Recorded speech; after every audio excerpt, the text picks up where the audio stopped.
welcome to We're Not Wizards. My name's Richard. I will be your host for this evening.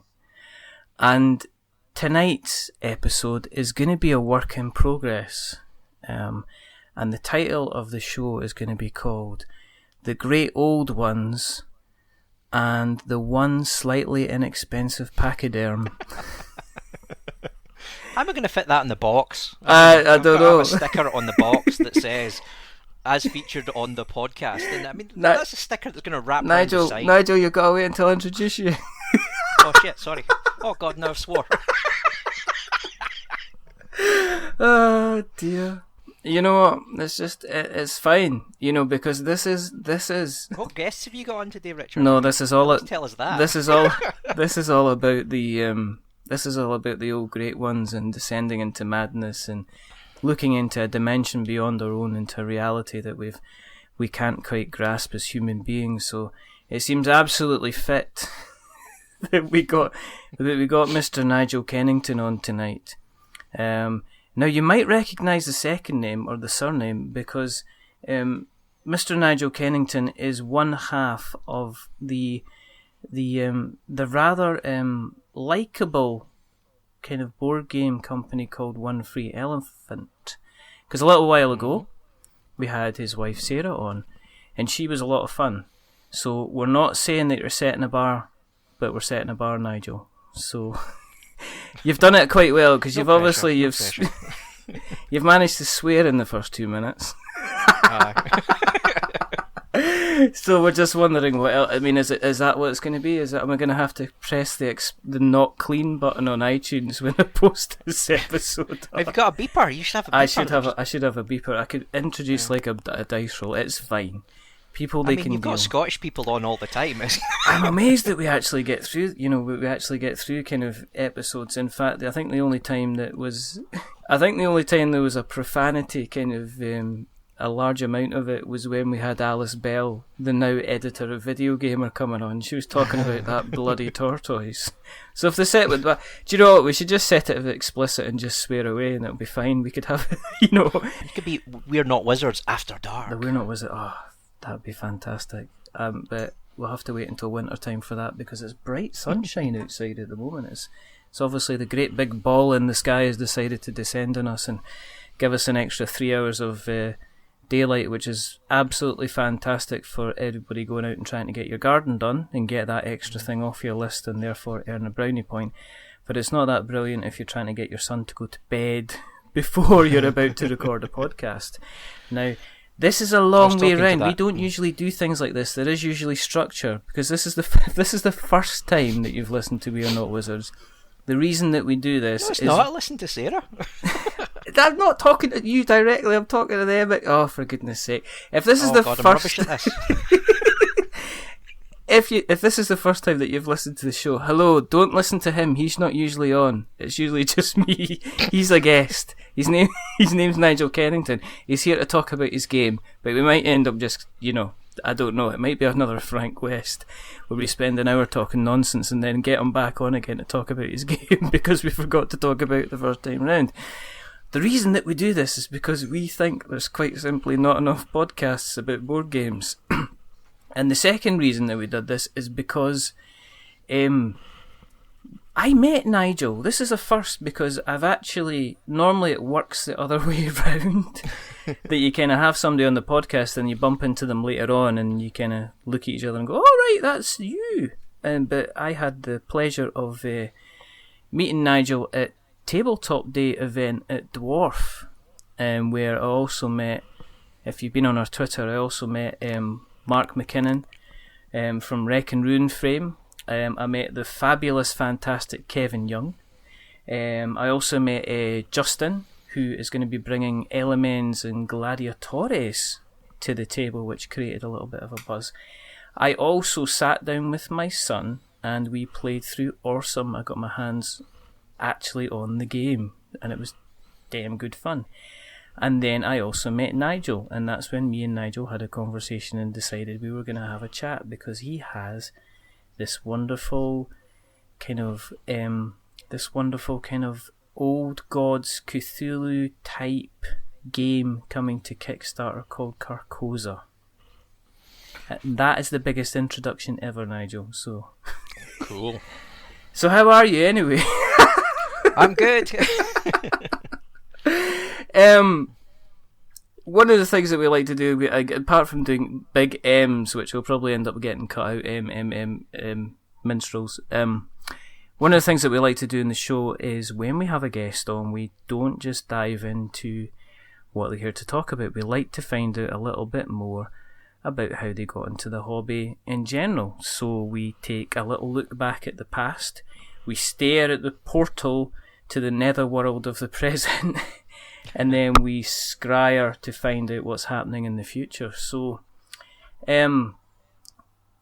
obviously when we spoke to Sarah, and I'm not going to keep referring back to that episode, but she mentioned, obviously you're both very active, kind of involved in the hobby. So when was it you kind of first picked up the cardboard, sat and played some tabletop, riffled through some cards? See, it was obviously years ago when I was a kid, and it seems to be that this is not as uncommon as I thought, because I've been reading discussions about this online. As played a lot as a kid, and then as a young adult and a teenager and that sort of stuff, and into my sort of late teens, and then just kind of fell away for about 8-10 years, and then we just picked it up again. Not recently, but we just started getting back into it kind of heavily, and caught the bug, and now we have a wall of board games again. It's fantastic. Yeah, it's like having a wall of old VHS tapes. That was back in the day where where you had to have proper kind of box art on things, and you didn't just stream stuff anymore, like you do nowadays. You actually had a proper cassette, and you could have an actual wall of VHS tapes. And it's nice to see that people are now getting walls of kind of board games. Do you remember the first kind of board game that you played when you got back into it again? What kind of got you back into the hobby? See, I was looking at the wall half an hour ago thinking, he's going to ask me that, and I can't remember. It might have been Ticket to Ride. Right. Or something like that. Mm-hmm. Yeah, it was definitely one of smaller sort of gateway sort of game. Mm-hmm. But I honestly cannot remember which the oldest one would be. Was it a joint? It might have been Pandemic or something like that. Was it a joint decision, or was it something that was brought about by other people that you knew starting to get into the hobby, or did you just say, you know what, that looks interesting, let's kind of jump back into it and give it a shot? Was there anything that kind of got you back into it? we kind of fell away from it a bit. We have a lot of sort of geeky friends out there, and we still do things like role playing and live role playing as well. So like D&D and all that sort of stuff. Yeah. So it's always been around us, but we had kids basically younger than most of our friends did probably. So obviously that cuts into your time. Yeah. So it was harder to keep up with that. It's harder to go to commit to a weekly game of something like D&D and that sort of stuff. No, I know that. Yeah.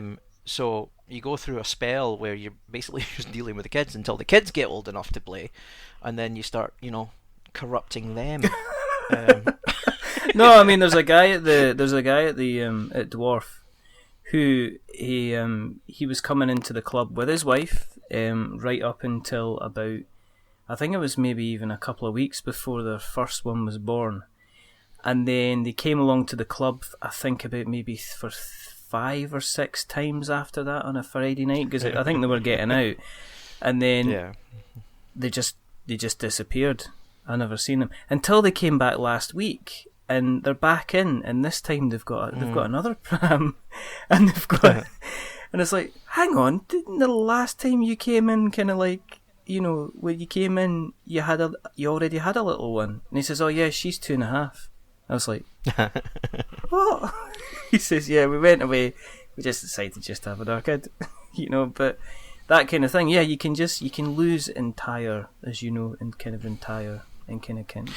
years to it as well. So yeah, I mean, is there anything that you can put down as a kind of your favourites, your kind of go-to games that you really, really just love and go back to again and again? Oh, definitely. I mean, I think one of my favourites would probably be Lords of Vegas. Okay. I really like that game. Okay. I like dice games. I like rolling dice. So things like Castle Dice and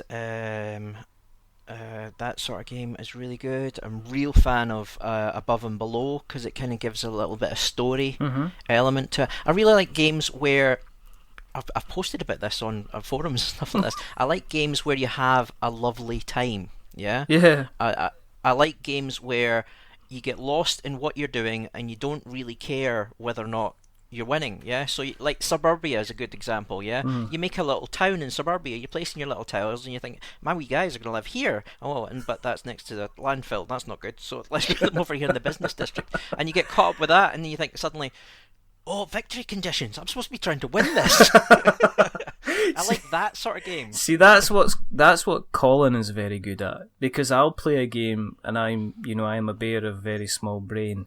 So I'll play a game trying to understand the rules, while Colin will look for the bonus cards and the tiles and stuff like that's going to kind of win him points.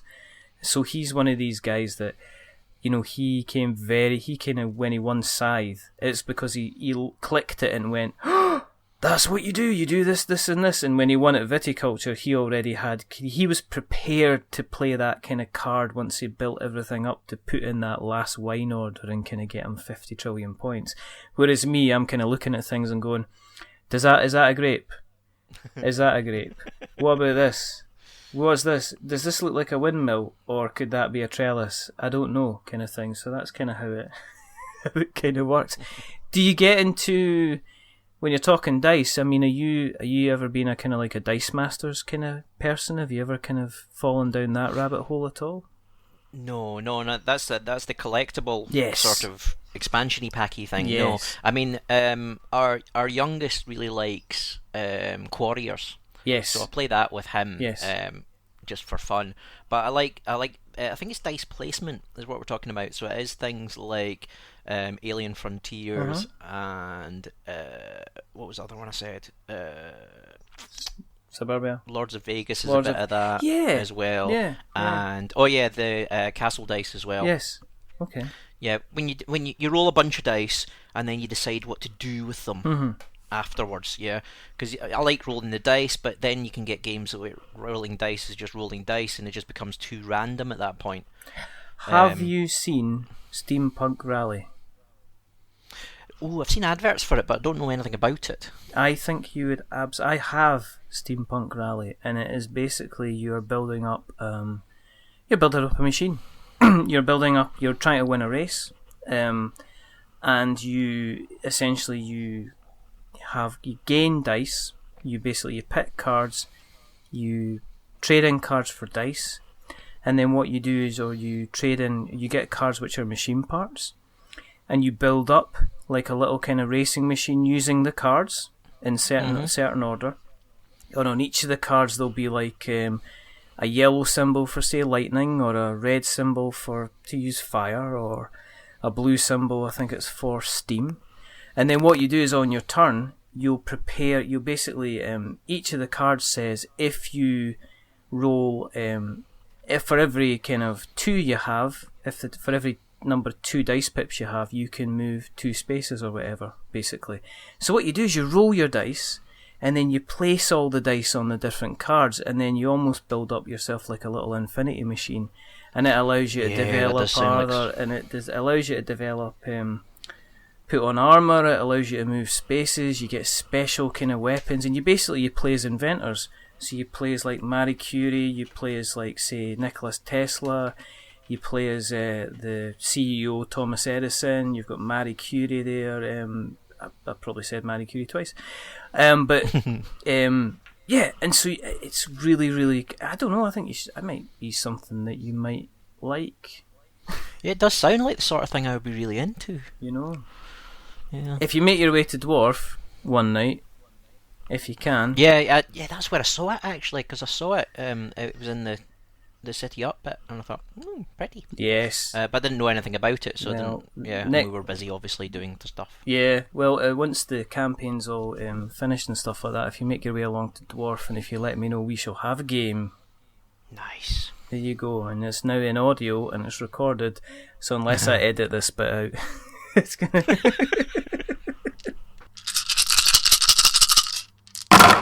Is there anything that's caught your eye at the moment that you've kind of seen and went, apart from me now laying kind of Steampunk Rally at your door, is there anything else you've kind of seen recently that you've thought, actually, that would look quite nice? I've got a space in the shelf.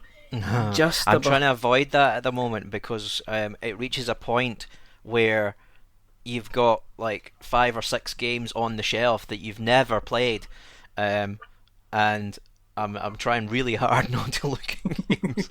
I was very tempted, still am actually, because it's got like a day to go, on the Brass special edition. Yeah, I've seen that, and then I thought, I don't know. I don't know if I need maybe that in my life. I probably do. I probably would, but then... I've only played it once. A friend of ours has got it. He's got the original edition, and he played it.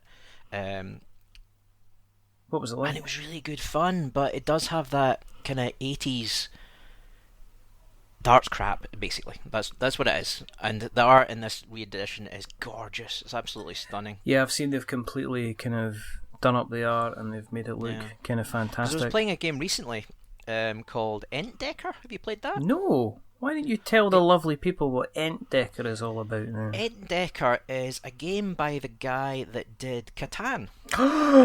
Which means I hate him already. But yeah, because I don't like Catan much either. I mean, I'm not as aggro about it as some people online do. No. But I mean, given the choice, I'd rather play pretty much everything else I own. But I thought as a friend of ours again, he has it, and it's like a Entdecker. It's a tile laying game, where you're making little islands and little trade routes, and you're exploring. It's a sort of exploring and revealing the map sort of game.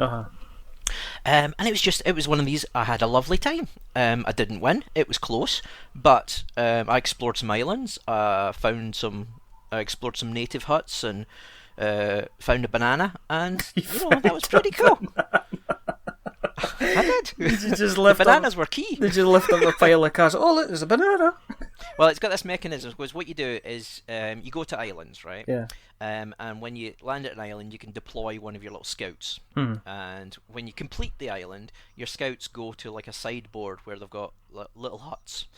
So you try and get closest to the hut and get the most of your scouts on a specific hut. Okay. Because the hut has in it a little token with like a banana or a cocoa bean or something like that, and they're all worth different numbers of points, and only certain people know what's in it, so you got to watch each other and say, well, he's putting things over there, so what's going on there? That must be a valuable hut with a banana in it. So you got that sort of mechanic going on. I'm looking at this just well. now. It's got like a little Mayflower type ship, and there's a couple of different things. I'm going into the images. This is really, really good podcast material. Yep, it's really, man really looks good. up thing on the internet. Man looks up pictures on the internet while getting people to kind of look on. Wow, this looks really, really nice. Yeah, it is a lovely game, but it's got that sort of late 80s. I see that. Late quality 80s. Thing. I mean, the actual tiles are pretty good, but they let themselves down on the like your little scouts are just little circle things. Yeah, little kind of cylinders. And they got a house, and I was like looking at it thinking, I want to upgrade every single component in this game. Just to make it so pretty. And I know how much it's going to be, and I know where I can get it done. I could probably get it like produced it kind of like produced here. I can already plan it. It's got like a huge wiggly worm serpent on it, which I'm guessing is kind of like the points. Yeah, that's a scoring track. Yeah. And then you've got various kind of little islands which look kind of cute. And yes, you've got your little huts at the side, and everybody's going, why are you describing a picture on the flipping podcast, Richard? What is wrong with you? Well, we can Google this ourselves. I just, sometimes you just got... It's all about learning and finding out something new. So I'm learning, therefore I am growing as a person. Yeah. So Entdecker had a lovely time. Which is fantastic. I myself have... I've just been touching a little bit of the Dark Souls board game because it came through, and it is glorious. That is what I will say. I had my... We're planning on trying to put a show together which has got some people who podcast but play the video game, Right. and they have got the board game, so it's trying to get their reaction. Because I've read reviews about it, and I've kind of went, you've played this game about twice before you wrote about it. You can kind of thing. But yeah, I've been playing that. I've been loving You know that a what lot. put me off that slightly is, the cover of it. Yeah. It looks like the guy in his big scary armour is just leaning in from off camera and giving you the thumbs up. And it's just... He does. That's not quite... I don't think that's what they were going for. He's meant to be kind of like... he's meant to be...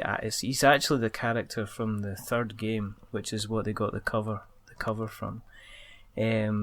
So he's like meant to be partially kind of smouldering, not in a kind of a. I'm not talking about a kind of a Magnum PI looking at the camera smouldering type thing. Tom Selleck, smouldering at the camera kind of thing in his Hawaiian shirt.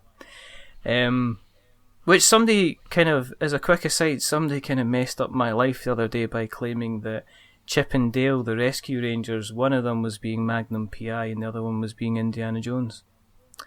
Yeah, Look at the pictures if you don't believe me. I just no. you've we know that. haven't you? It kind of blew my mind at the time. I'm like, damn. But anyway, this character from Dark Souls 3, what a tangent that was. He's like standing there smouldering, and you're expecting him just to turn around and have a big cheesy grin and grin. 2 thumbs up to the camera and go, "Yup, everything is fantastic." Which is good. I'm on a box now. Yeah, I mean, no, I've played it a couple of times now. It's one of these games that is actually designed to play a really, really as a single player. And there's a lot of games that I've played single player which I kind of walk away going, that could have been, that's okay, but it could have been better. But this has been designed to kind of play it, so it's all a bit. So what is it then? Because Dark Souls is a full-on RPG, smack things until they smack you back. This is a full-on RPG, smack things until they smack you back kind of game. It's kind of... Do you know what? They could have done the easy route, which is you go up against monsters and you go onto the grid and you go 2 spaces away and you hit people and that's kind of it. But they've really, really tried to do something about it, and they've tried to do something different. And I applaud them for what they have achieved. And I'll probably go into greater detail. What are we here to talk about tonight? Carcosa. And we should really be putting on almost like Lovecraftian voices, shouldn't we? Do you know what I mean? Yes. You are about to take a journey into another dimension. A place beyond space and time, where the old ones have gathered for centuries, and are here to challenge our very perceptions, and lead us down the path of our own insanity. That's actually fairly good. I mean, normally you sound like Mr. Boom, but that was genuinely creepy. That's there's a Scottish reference your listeners aren't going to get. You know what? What's that? What? Yeah, just alienated all 10 of our 50 listeners. Carcosa, as we said, it is based around the idea of the old great ones and Lovecraft. Yeah. Do you want to explain a little bit more about what it is all about? I need to pull you up first, because otherwise I'll get into trouble. What? Because there's no gods. Okay. This is old school. It's honestly, I've got into trouble from people on the forums and stuff like this saying, it's not Lovecraftian, really, is it? I'm like, well, yeah, no, but I mean, that's the audience of people that you want to go for, because the King in Yellow, etc., are a sort of a tangent. Yeah, the books were written by Ambrose Bierce and Robert Chambers, who are the ones that the source material that we're coming from here. Because if you know the lore, the King in Yellow and stuff like that is a little bit different from the sort of mainstream sort of Lovecraftian lore, because there's not really that much in the big tentacle monsters leaping out of the sea at you, sort of thing. Are you saying I now have to go back and cut out my rather magnificent voiceovery thing? Nah, leave it in. It'll be fine. Are you sure? Yeah, I can take it. I can take it. I mean, it's your night after all. I don't want to be coming across. I guess coming. No, it's good. I mean, we've got it. We've put it all over there. So if they guess it now, they won't guess it. You know, it's fine. It's fine. Yeah, I mean, we talk about Lovecraftian cults and all that sort of stuff. Oh, so I mean, that's it. It is part of the mythos. Yeah, but it's like a corner of the mythos. Okay, is what you think about. Sort of thing. So in our game, it's unlike other Lovecraftian games that we shall not mention. It's not a case of, oh look, there's a tentacle, here's a shotgun, go blast it. Yeah. Our game, we are the cultists. We are leading the cult. Our cultists go mad at trying to gain power and summon Carcosa. And the idea is in our game that we are going to create the city of Carcosa by laying tiles and constructing the landscape of Carcosa, and the more of the landscape that you complete, the more power that you generate, and then at the end, if you run out of tiles, basically, the person with the most power will win. Or if you get a certain amount of power before the end of the game, then you do a final ritual and summon the king himself. And the idea is, well, that's the end of the game. Did you really win? Because you summoned, the king in yellow. It's not going to go well from there. There are no winners. Yes, yeah. Yeah, we actually, because we originally, one of the things we did was we sent the original idea off to Rado. And he was quite keen initially. Yeah. And he says, oh, that sounds kind of fun. And then we did like a sell sheet in it that kind of explained the lore as well. And it goes on about the fact that like you get to the end and you summon the king, and but is that really winning? Sort of thing. And we got an email back saying, actually, this might be a bit dark for Jen. I think I'm going to skip it. I'm tempted to put that in a review section, actually, on the Kickstarter. That is, you should actually just too dark for Jen, you should actually email him back and say, listen, can I quote that? Because they do say in the Kickstarter campaign, if you've got to have at least 4 or 5 quotes and at least 2 or 3 video reviews, so do you mind? Too dark for Rado, that's amazing. It's not even that dark, to be honest. Because you are managing a little, no more than like 3, 4, maybe 5 meeples will get eaten by horrible tentacled monsters over the course of the game. I mean, that's hardly any. It's kind of like a walk in a country park, really. That's like having ice cream. It's like having ice cream at Aberdour Beach. I can bet the body count out of Dark Souls will be higher than mine. Yes, it is. And the thing with the Dark Souls is that once you complete a level, you've got the opportunity to switch everything, reverse it all, and kind of basically start the level again, so you can go back and kill everybody again. So isn't that just delightful? How do the mechanics work? What would you say? What kind of happens in a normal kind of game type turn? In a game turn, you'll take a tile, and you look at both sides, because they might be slightly. There's like a sort of ghostly version of the tile that everyone can see, and then you look at the other side, and then you add it to the world as a sort of unstable portion of Carcosa itself. All right, okay. And it doesn't stabilize. It doesn't become a permanent fixed until you complete whatever it's on. So a ley line or a district, or one of the ritual sites.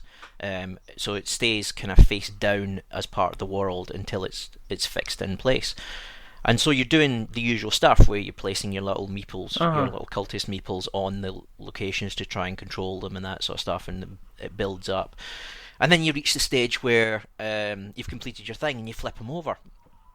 So if it's a district, say, and you flip them over, you'll score, like, you'll generate power from that, as normal. But if you flip over some of them, there'll be little theatres on them. Oh, right, okay. And if there's theatre on them, then you perform the play, The King in Yellow, and that's how you recruit new cultists, by driving their audience mad, sort of thing. Or if it's a ritual site, sometimes you'll flip it over and it's just a ritual site, so you get a bunch of power. But sometimes you flip it over and it's got a horrible tentacled feaster on it. The Feaster from Beyond, it's called, in the lore. And you generate your power as normal, but then it eats the ritualist that you put on it, and any sacrifices that have been shoved in the water surrounding the ritual site.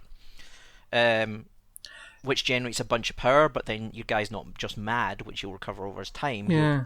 He actually gets devoured. So you get a bunch of power, but then you're down cultists that you need to recruit, and you need to recruit from getting districts and that sort of stuff. So is there it's kind of like a there's two trade-off. portions to the game then? There's the actual main area with the tiles, and is there there's a part that's off, which is the kind of the ritual area, is that No, it's all done on the tiles, all right. because the tiles have little stone circles on them. Right, okay.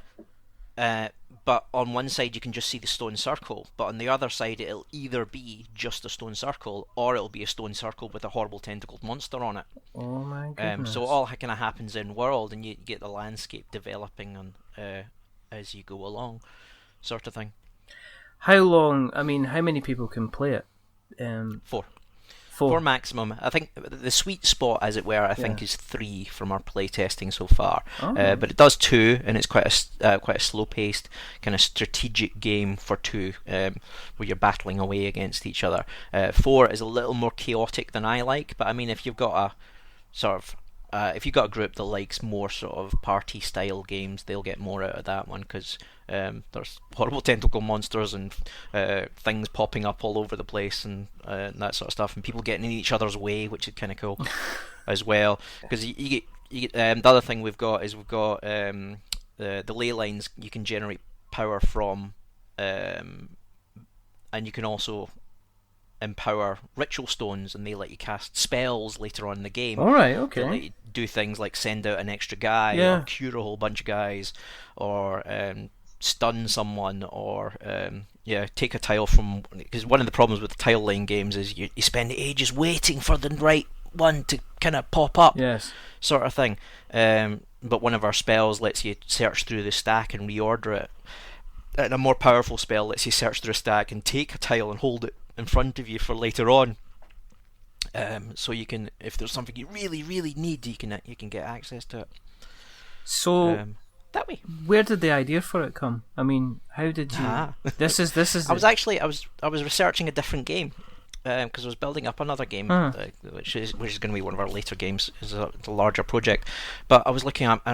Right, this game needs sort of things from the world, and I was doing science stuff, and I was doing sort of knowledge stuff, and I thought, well, arcane stuff would be another stuff. So I started looking up like old world arcane stuff, and that started me researching stuff from the Cthulhu mythos and that sort of thing. And I ended up on this page that was talking about Carcosa. I mean, literally the Wikipedia page for Carcosa, like the first paragraph says, it's generally thought that Carcosa was named after Carcassonne, the city. They just changed the name of it.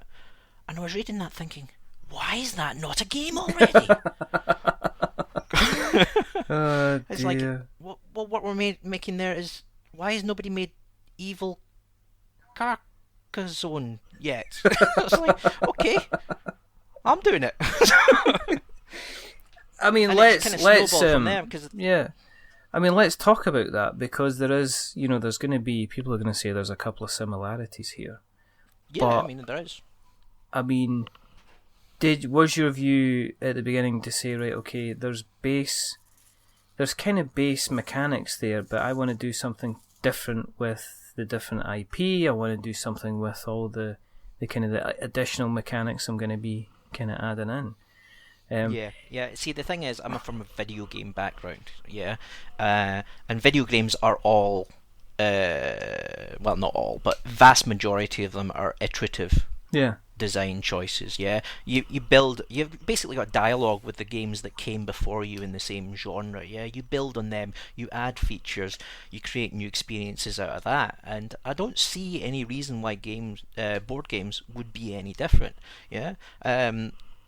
Carcosa is going to have a different audience from the other tile line games that come before it. It's got a different theme. I mean, Rado thinks it's too dark for Jen, so I mean, exactly. I've lost her. You need to be emailing him tonight about using that for a quote. Yeah, well, I've quoted him like 3 times, so I might just do it. I do kind of like it's just kind of do things, and then Sarah has to go apologise for them later on, and that's fine. You're welcome to my world. But, except I've got the ability to like go back through and edit out all the bits. It's like, you know, the number of times like I'll say it, and now we have a delightful episode here with Nigel Kennington, and I'll put that up on Twitter, and you'll be like, I'll retweet it once, mate, and that's be all you're getting after the way you've spoken, because everybody will listen to the show and go, what a delightful chat, that was really funny. It sounded like they had an extra super good time, but you're missing out like the kind of the half an hour which we had a big argument right in the middle about about stuff. And they're like, I'm not supporting you. Can't even believe I came on in the first place. You know, just one of these, you know. As I mean, I've always got to the point where kind of hedging my bets with people like Jamie Stegmaier and things like that, so I've got to watch what I'm saying. But you know, it's fine. Always surge forward and ask for forgiveness later. I mean, what is the worst that could happen? How long does it take? How long does it take to play? It takes about 45 minutes to an hour. Okay. But it depends on how fast you're playing. Some people are very thoughtful and slow about these sort of things. Maybe take a bit longer with a large group. That's what we're interested in just now in the sort of final stages of testing. Is we've recently done a different board. So there's a scoring track that winds round the tile piles, as it were. Oh, I didn't mention that actually. Yeah, because we don't have we don't have a single stack of tiles that you're drawing from. You've got a central board. It's the ritual site where the final ritual happens, sort of thing. And it's got 6 piles on it for a 4-player game. I think that was the thing I was talking about when I was talking about the little side off thing. That's because it's got. Is that not got the little extra kind of guys on it as well? Have you not got the kind of little extra meeples? Yeah, because that controls which tile. Because you don't want the same stack to be drawn from all the way down. Oh, thank goodness, because I thought for a second I was kind of like completely misremembering the game, and I was thinking I feel like a right proper numpty kind of thing. It's going, no, you remember the thing off the side? There's no thing off of the side. What are you talking about? But all that is that's just where that's the score track and where you pick your tiles from. Yeah. Okay. It's just early in playtesting we're like, okay, well we've got multiple stacks of tiles and we've got this landscape being built, so what happened if the landscape hits these 6 tiles? It's going to be a pain. So we basically did a little mat so you can just move the whole thing out of the way of your Carcosa that's being built. Yeah, well, that's the way you would do it. It actually works really well. But the point was, yes, got the score track going around the edge, yeah, and we started off with it was 70, yeah, to get round to the final ritual sort of thing. But we've just added in a second side to the mat, so on the other side the scoring track only goes around to 50. Oh, okay. Because the playtesting came through and we're like, it was coming in long, yeah, particularly in a 4-player game, yeah. It was running like an hour and a half tops, yeah. And people were not getting to the end because we want it to be a kind of race, yeah. Because you've got the 2 victory conditions. You've got people racing to do the final ritual, and you've got people that want to just finish Carcosa. Yeah. Because if you do the final ritual, you just win, yeah. Yeah. But if Carcosa is summoned, then you do a final scoring thing, and then the people with the most influence in the world are the ones that are going to win. Right, okay. So we want to have that nice tense race going on. Yeah. So people are working on their final ritual, but the end of the stacks are coming up, and you get that sort of nice sort of tension build towards the end. And it encourages different types of play as well, doesn't it? Yeah. We discovered that it depends on the experience of the players as well. Uh-huh. So as you get better, you start to get to the final ritual faster because it does play differently. This is getting back to the is it different enough sort of thing. It does play different from other tile laying games. So if you come with the same strategy set that you've got from that one, you're not going to score as well.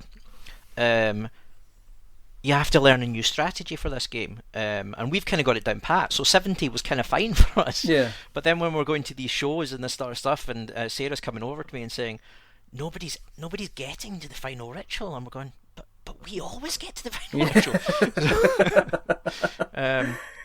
So it's like, oh, okay, right, well, so we've got 2 sides to this thing now, and we're just going through final testing as well to say, right, well, is this the right numbers? 50 and 70 seems good, but more testing is always good. So one of the things we're doing, we're sending out review copies now, and we're sending a little note with a review copy saying, if you don't mind, please send us back a little information about what the final scores were when you played. Yeah, yeah. I mean, that's important because there's no point in you setting it to say like 50 and then you find out, well, most people get to like 35 before they... Yeah, exactly. Before they're calling it a day, because then they're missing out on one of the big kind of payoffs of the game. Yeah. And it's tough to get folk to do blind testing as well. You get a very different experience because you want folk to play it while you're there, but then if you're playing with them, they will notice what you're doing and respond to that. So they basically learn your tactics from you. So if you got 4 people that have never played it before, they're going to have a different play experience, and you need to get feedback from that. Is it also not difficult to make sure that you're kind of quarterbacking as well?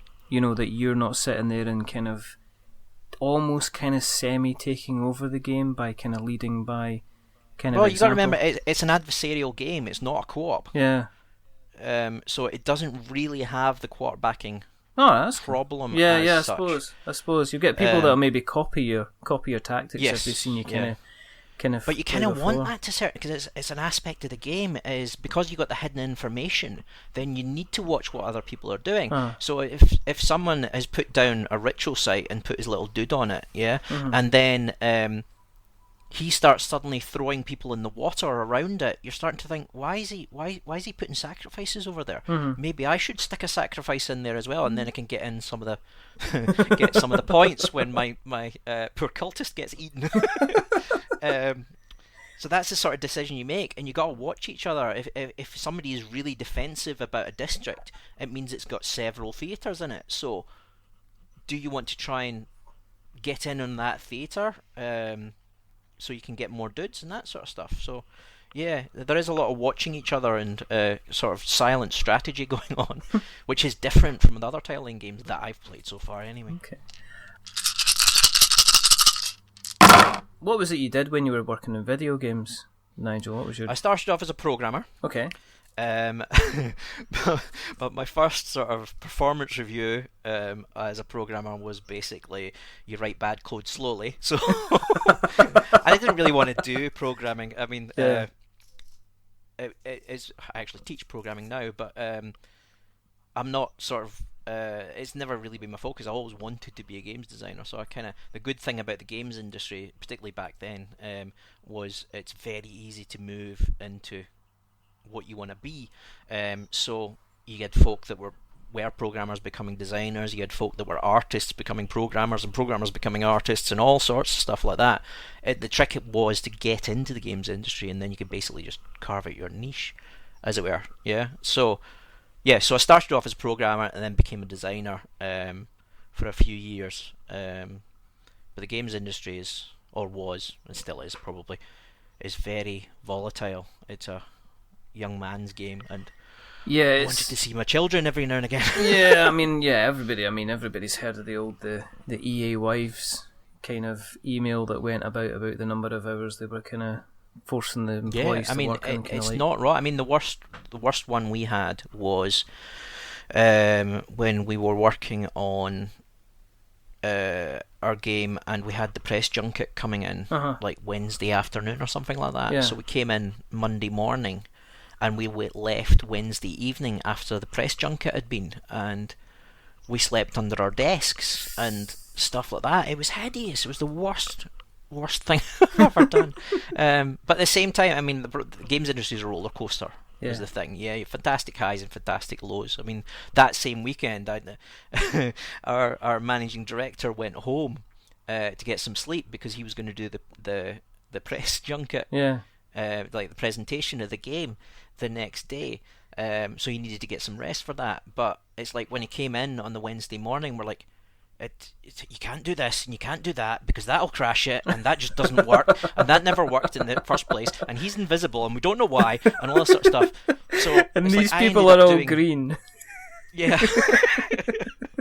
We had a problem at one stage with sheep gravity, but we'll talk about that in a second. The point was, I ended up having to do this presentation, and there was like a Swedish film company were there as well, so I was filmed, Oh my at the goodness. time. And Sarah actually came in to visit me at lunchtime, and she was talking to me, and I have no recollection of her visit at all because I had no sleep.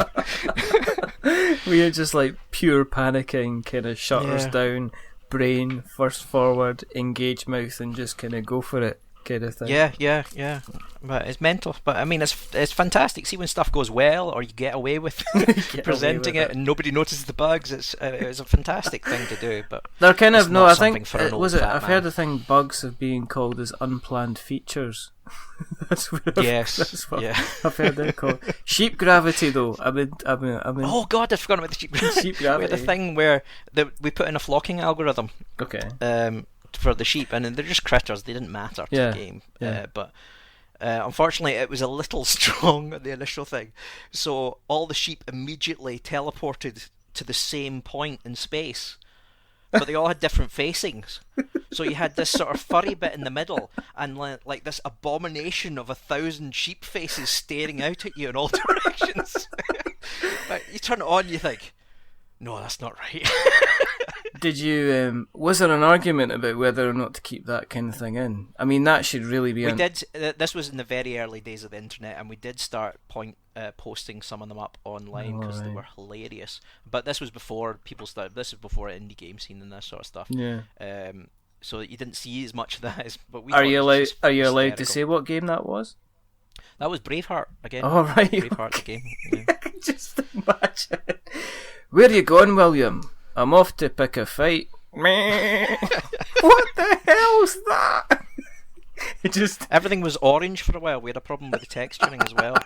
So it was like William Wallace pushing like a mile away kind of thing of sheep down a hill towards Edward, who's just sitting there and going, "What the actual?"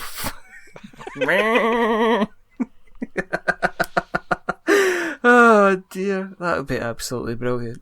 You have to point me. You have to. I'm not going to put it in the show notes, but you have to point me in the general direction of any of these pictures if they still exist on the internet. I don't know if it's still on the interweb nets.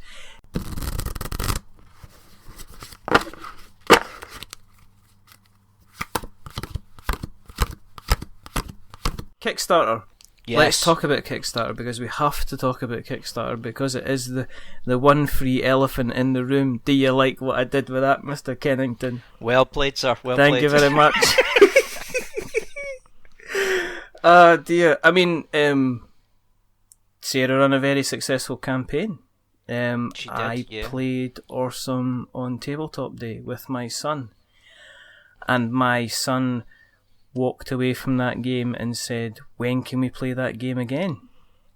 Cool. So he was very... Well, very soon, literally today at 9:30 this morning, the ship docked in Felixstowe. Really? So, so the game will be on its way to people fairly soon. That's I would say an actual thing, but then Sarah will get back to me and go, "Why did you tell them that?"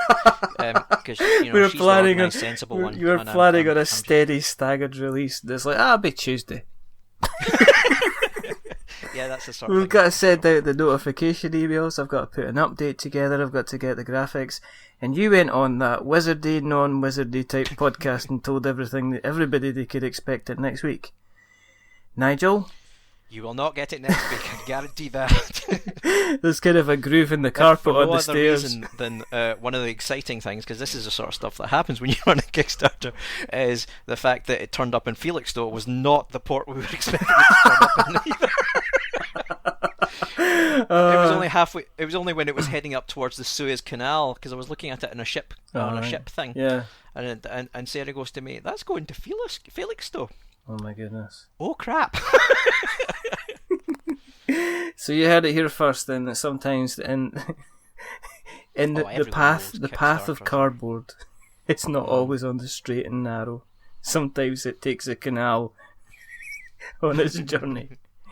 But yeah, no, she ran a very, very successful campaign. It was well received. People seem to love the game. As I say, me and my boy have played it, and we had a very, very fun time, and we were able to pick up the kind of the rules very, very quickly. and it was damn good fun. We will obviously talk about it some more when the game, when we get our copy through and we have a chance to chat through, and I get Colin to play it, because Colin loves a little bit of a dexterity game, and I think he's going to love that side of things. So with you now running the second Kickstarter campaign, has it made you more aware of what to kind of expect going into this, or are you still a bit kind of, well... Oh, yeah. Yeah, I mean, to be honest, I would not I would not have done a board game at all if Sarah hadn't done one first, because, I mean, having been involved in games and all the stuff that goes around it, I think on running a Kickstarter is one of these things that if you knew what was involved in it in the first place, you wouldn't do it, because there's an insane amount of work that goes into these things, just to get even the basics up. It's like, I dread to think how much time we've actually spent just editing that. I mean, it gets to the stage where I sit down at keyboard and my muscle memory tells me I should be typing in www.kickstarter.com to get to the project page to work on the damn thing again. It does get to that stage where it just kind of takes over pretty much your entire life. But Sarah set a high bar. I mean, with the Kickstarter page that was put out there was of a high quality. I mean, I have we do get kind of, we do look up on other Kickstarters just to see what's always kicking about, and because we like to, and we have always kind of supported the UK Kickstarter scene, so we do have a look at some of the other things that are out there, and there are some which are like, ooh, ouch, and unfortunately that still kind of happens. But Sarah's one was, kind of decent. Did that give you good ideas to then say, well, this is what we kind of need to do with this? It's a different message though, isn't it? I mean, it is kind of be a darker, slightly... Yeah, Sarah did really well. Sarah's game is a tough sell on Kickstarter, because it's a family game, and the core audience isn't really there for that. I mean, they're the more sort of hardcore gamers, and there's a lot of them that have kids, and obviously we try to tap into that market, but family games tend to do worse on Kickstarter, and it's not down to the quality of the game, it's just down to there's just not the audience there that are seeing it. Sarah's been concentrating hard on doing deals with retailers and all that sort of stuff. Well, I'm going to say that was a shame, because actually if you got your hands on it and played it, you would have understood. I mean, it's one of these games that, and I'm not just saying this because I met you, and I met Sarah as well, and we sat down and we played Orson, but my son was generally like, this is really, he liked the fact it was really easy to play. Yeah. And it was also good fun. And I liked the fact it was easy to play and good fun, and I knew I wouldn't have to sit for an hour and a half and go through some rules and then watch a YouTube video and go through some more rules to try and figure out what was going on, kind of thing. So to that... Yeah. See, I mean, it is a good game, but it's getting it in front of the people that you want to sell it to. That's the most important thing. To actually a game success. I mean, if you look at the number of games that are coming out this year, it's well over 1,000 now. You look at one of the lists, there always seems to be like about 500 projects on the go at any kind of one time, and whether they be expansions or different rules or new games or the latest kind of big box game. In terms of when you are going to be putting Carcosa out there, have you got a date? Yep, end of the month. Sarah says the 30th, so it's the 30th. Have you been instructed on that? Well, that's fair enough. Well, she does all the project management. All right, okay, that's fine. As a proper grown up, so. As a proper grown up. I've got that on the Kickstarter page as well. Have you? If you need to talk to a proper grown up, it's Sarah. Don't send any messages to me, and if you do send messages, make sure you put to Sarah in the subject title, kind of thing. Because at the moment Sarah keeps getting like technical questions about how the lore works and stuff like that, and I know all that stuff. So it's like she just bounces them off to me, and if somebody asks you, so are you doing a German version? I'm like, go talk to Sarah. Go away. Is it Do you find that there's quite a high demand then for you to kind of get the game kind of reviewed and looked at and stuff like that then, considering the number of games that are out there on Kickstarter? Yes, yeah. I mean, that's the thing, that the advantage of us doing Awesome first is we've now got contacts with a few reviewers, and we've seen people review stuff. We've seen people review Awesome, and we know what they're like.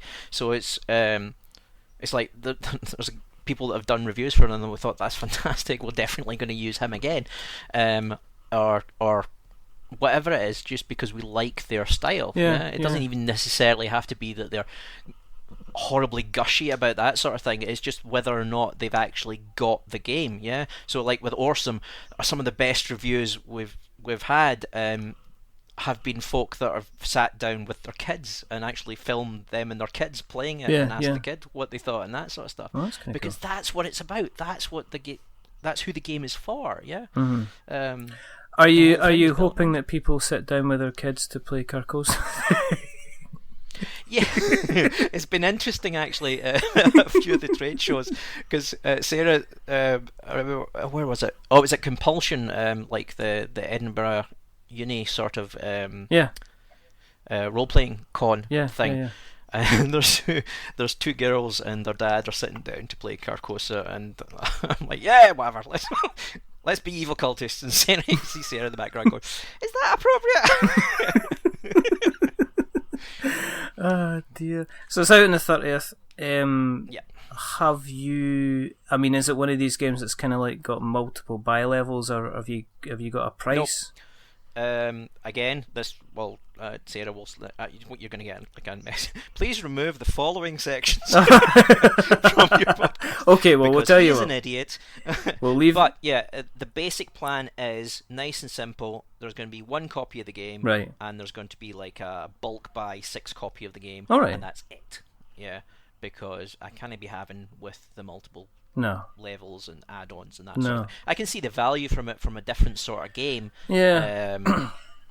And from the different gameplay experiences and that sort of thing. But for Carcosa, we want to keep it small and simple and all that sort of stuff. That's basically our thing. Yeah, our things are going to fit in the one box that's the same size, and it's going to be tightly packed with stuff for you to do. Yeah, there you go. Our games take up half a slot in a Kallax shelving unit, so you can get one right next to each other. I just like to say other shelving units are available. Terms and conditions on request. But they're all rubbish. Buy a Kallax. You can't say that. I have to say that again. Remember, other shelving units are available. Terms and conditions available on request. You can't, if you keep saying that every time you say they're better than any other shelving unit, I have to say other shelving units are available, because we're not allowed to say we're advertising. But then I might get a free Kallax. And other shelving units are available. Terms and conditions. So you're not going to tell us the price, which is fine, because we'll get the price up at the appropriate time, and also we will also have the Kickstarter links up there as well. No idea why I went into that kind of lovely Welsh accent. That was Welsh. No. If people have, oh my goodness, if you've reached this far in the show, bless you, child. My God, you're on a long car journey.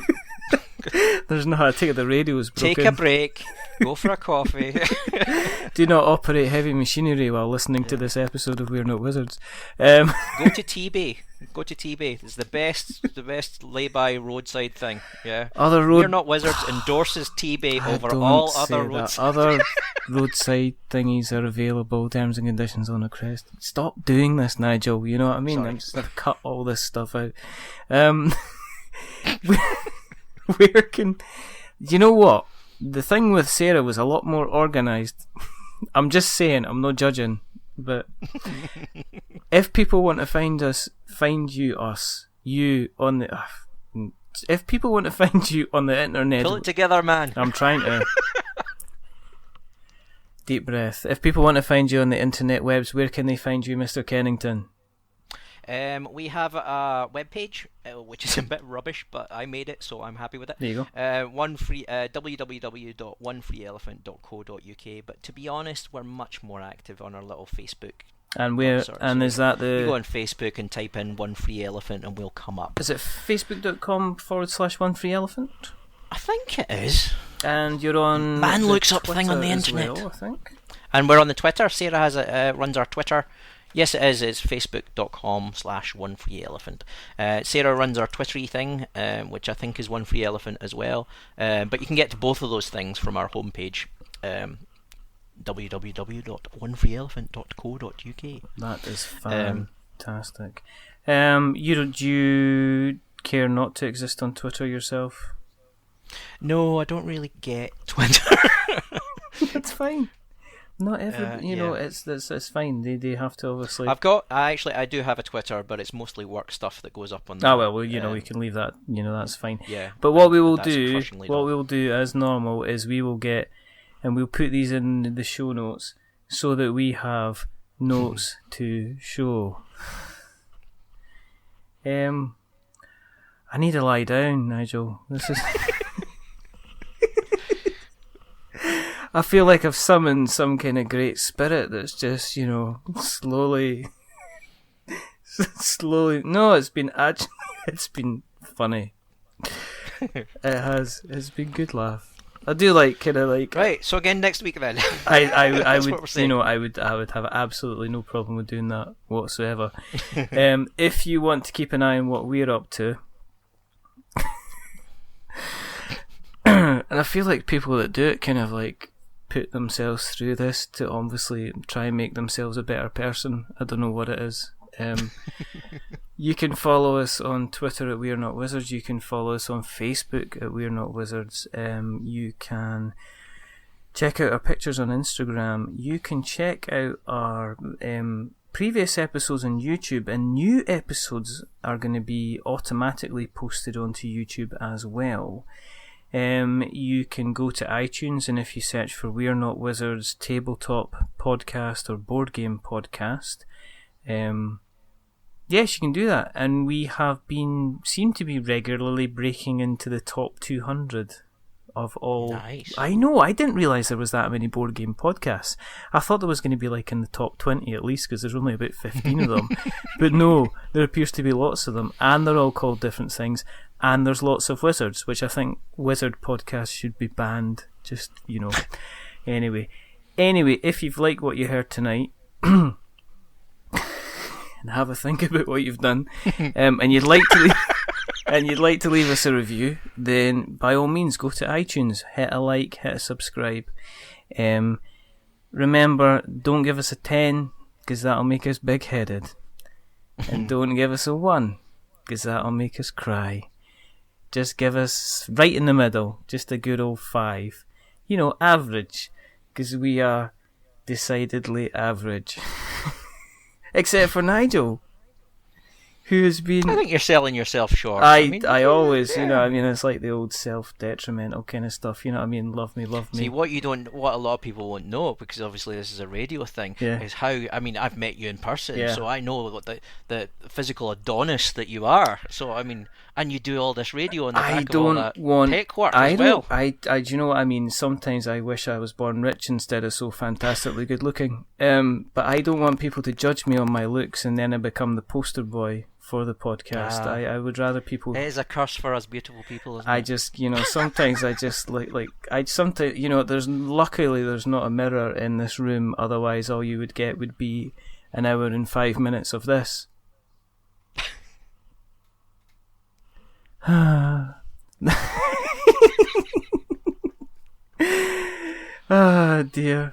There are only 2 things left to do. Probably 3. Recommend a shelving unit of some sort? Something like, other shelving units are available, terms and conditions on request. 3 there's probably 3 things they could do. They're probably going to press the unsubscribe button. The second thing, is to remember that we are many things, but we're not wizards. Are we wizards, Nigel? We are not. We're cultists. Yes, with a capital K or a C, and ending it. I don't know. Doesn't matter. And the other thing, the other thing is to thank you for coming on, because this has been absolutely fantastic. I've had a lot of fun. Oh, good. I don't know how I'm going to edit this. Just put it up and disclaimer at the beginning of it. Exactly. What was that you said earlier? It's think about what you've done. It's like talking to my mum. You know, it's like you'd go and have a seat in that step, Nigel. Or my boss. Hi, Sam. Oh dear. And the other thing is to say goodbye. So it is it's a goodbye from Nigel, basically. Nigel, say goodbye. Bye bye now. And it's a goodbye from me. Stay safe. Roll sixes. Watch out for evil cultists and their tiles. And beware when somebody says, "Could I ask my husband if he can come on your podcast?" To talk about his game. Because you're guaranteed a lot of fun. But until the next time, goodbye. Go on, Nigel, say goodbye one more time. Bye bye.